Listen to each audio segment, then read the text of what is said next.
அயோத்தியின் செல்வமும் சிறப்பும் தேவர் நகரங்களையும் மிஞ்சியிருந்தது. வணக்கம் நண்பர்களே. போன பாட்டுல அந்த அயோத்தி நகரத்தோட வினோதமான ஆனா மனச மயக்கிற வாசனைகளை பத்தி கேட்டோம்ல. யானையோட மதநீர் கூட வேங்கைப்பூ வாசமா இருக்குதாம். அந்த அளவுக்கு இயற்கையும் செல்வமும் கலந்து நிற்கிற அந்த அயோத்தி நகரத்தோட பெருமையை இன்னும் அடுத்த கட்டத்துக்கு கொண்டு போறார் கம்பர். ஒரு நகரம்னா அது எப்படி இருக்கணும்? தெய்வலோகத்தையே மிஞ்சிற அளவுக்கா இருக்கணும். அப்படிப்பட்ட அயோத்தியை பத்தி பேசுது இந்த பாட்டு. கோவையின் நகரொடு என் குறிக்கலாத அத்தேவர்தம் நகரியைச் செப்புகின்றது என் யாவையும் வழங்க இடத்து இகலி இந்நகராவணம் கண்டபின் அழகைத் தோற்றதே. சரிங்க, என்ன சொல்றார் கம்பர் பாருங்க. கோவை இந்நகரொடு என் குறிக்கலாத அத்தேவர்தம் நகரியைச் செப்புகின்றது என். கோவைன்னா வரிசை, பட்டியல்னு அர்த்தம். கோவை இந்நகரொடு எண் குறிக்கலாத, அதாவது இந்த அயோத்தி மாதிரி தலை சிறந்த நகரங்களோட வரிசையில் பட்டியலில் சேர்த்து எண்ணவே முடியாத எது? அத்தேவர்தம் நகரியை, அந்த தேவர்களோட நகரமான அமராவதியை. அமராவதினா இந்திரனோட தலைநகரம்.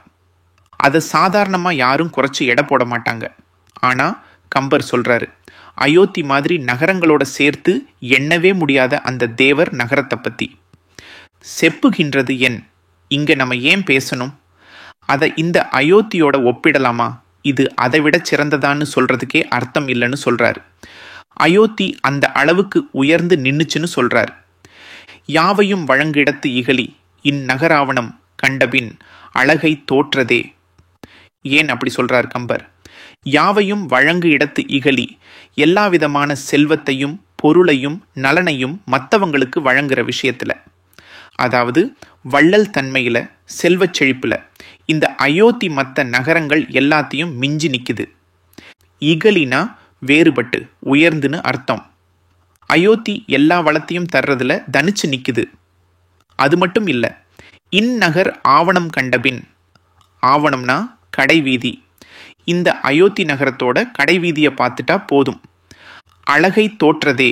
செல்வத்துக்கே அதிபதியான குபேரனோட அழகாபுரி நகரம் இருக்குல்ல, அந்த அழகாபுரியே தோத்து போயிருச்சாம். ஆமாங்க, செல்வம் கொழிக்கிற அழகாபுரியே அயோத்தியோட கடைவீதியை பார்த்துட்டு தோல்வியை ஒப்புக்கிட்டுச்சாம். ஆஹா, கம்பர் ஒரு நகரத்தோட பெருமையை சொல்லும்போது சாதாரணமாக சொல்லலை. தேவர்களோட தலைநகரமான அயோத்தியோட ஒப்பிடவே வேணாம்னு சொல்லிட்டு செல்வத்துக்கே பேர் போன அழகாபுரி நகரமே தோத்து போச்சுன்னு சொல்லி அயோத்தியோட செல்வச் செழிப்பை கண் முன்னாடி நிறுத்துறாரு.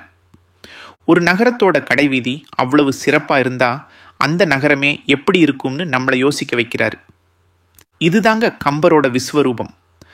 அயோத்தி வெறும் மண்ணுலக நகரம் இல்லை, எல்லா விதத்திலும் நிறைஞ்சு தெய்வலோகத்தையே மிஞ்சிற ஒரு சொர்க்கம்னு சொல்றார்.